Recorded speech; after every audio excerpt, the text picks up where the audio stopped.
আমরা রিজিকে উপার্জন করার কারণে যে কোনো পাপ করতে রাজি আছি। কেন?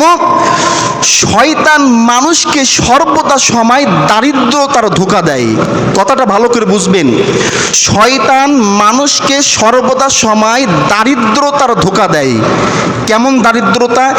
এমন অভাব অনাটন আপনার ভিতরে এনে দিবে, মানসিক টেনশন এনে দিবে যে আপনি লক্ষ লক্ষ টাকার মালিক, তারপর আপনি যেন মনে করবেন যে আমার যেন কি নাই, আমার যেন কিসের প্রয়োজন, আমার যেন অর্থের প্রয়োজন।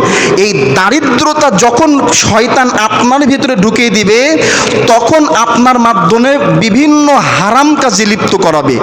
যে আপনি ব্যবসা করতেছেন, আমার অর্থের প্রয়োজন, সেটা হালাল হোক আর হারাম হোক। আমি চাকরি করতেছি, আমার টাকার প্রয়োজন, সেটা হালাল হোক আর না হারাম হোক। এই দারিদ্রতা শয়তান যেদিন থেকে ঢুকিয়ে দিয়েছে, ওই দিন থেকে আল্লাহর রহমত চলে গিয়েছে। বান্দার ভিতরে যে মায়া মোহাব্বত, এই জিনিসটা নাই।